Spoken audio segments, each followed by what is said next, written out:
নমস্কার বন্ধুরা, আমাদের এই ইউটিউব চ্যানেলে আপনাদের সকলকে স্বাগত জানাই। আজ ব্যাঙ্ক নিফটিতে একটা ট্রেড ইনিশিয়েট করেছি। দেখা যাক এর টপ লস হিট হয় না টার্গেট হিট হয়, আর এই ট্রেড নেওয়ার পিছনের আসল কারণ কী ছিল আসুন সেটাই বোঝার চেষ্টা করি।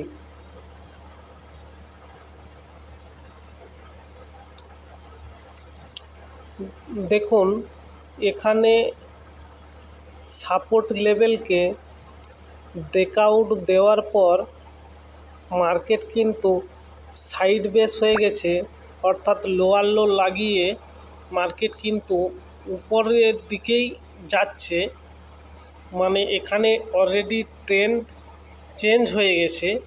আর এখানে দেখুন যে ট্রেন্ড লাস্ট সুইং, তারপরে সুইংটার সাথে আমরা যদি একটা ট্রেড লাইন ড্র করি তাহলে দেখবেন এখানে কিন্তু ব্রেকআউট হয়েছে একটা রেড ক্যান্ডেলে। আর ব্রেকআউট হওয়ার পরে দেখুন এখানে ইনসাইড ক্যান্ডেল বা এখানে হ্যামার বলুন বা শুটিং স্টার বলুন, এই দুটো ক্যান্ডেল যে তৈরি হয়েছে, এখানে দেখুন আসল কারণ লুকিয়ে আছে। এখানেই বন্ধুরা, এখানেই ট্র্যাপ করেছে রিটেল সেলারকে, যে এখানে এই ট্রেড লাইন ব্রেক হয়ে গেছে, এবার আমরা পি কিনতে পারি, কোনো ব্যাপার নয়। আর আমরা জানি option trading zero sum game. আপনি যদি বিক্রি করেন তবেই আমি কিনতে পারবো, আর আমি যদি কিনি তবেই আপনি বিকবেন, তার আগে কিন্তু কেনা বেচা হবে না। অপশন ট্রেডিংটা বন্ধুরা এরকমই হয়।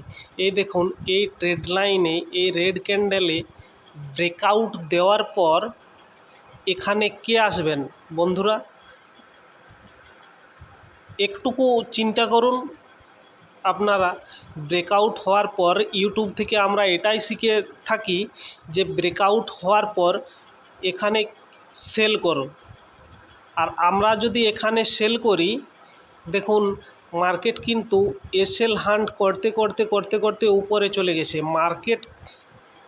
বন্ধুরা, মার্কেট কিন্তু যেদিকে এসএল অ্যাভেলেবেল থাকবে সেদিকেই কিন্তু মার্কেট থাকবে। আর যেদিকে মার্কেট ধরুন উপরেও উপর সাইডেও সি সাইডেও টপ লস অ্যাভেলেবেল নেই, পি সাইডেও টপ লস অ্যাভেলেবেল নেই, তাহলে কিন্তু মার্কেট নিজের থেকেই এসএল অ্যাভেলেবেল করবে, তারপর কিন্তু মার্কেট যাবে। তার কারণ বন্ধুরা দেখুন এখানে ব্রেকআউট দেওয়ার পর আমরা সবাই জানি এখানে সেল করব, আমরা সবাই এখানে সেলেই করেছি। আর আমরা এখানে সেল করার পর আমাদের টপ লস এসএল কোথায় থাকবে বলুন তো?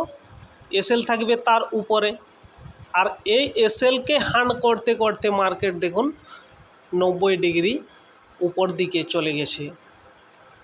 এটাই হচ্ছে সাইকোলজি। অপশন ট্রেডিং সাইকোলজি হয় বন্ধুরা, এটা মাথায় রাখবেন।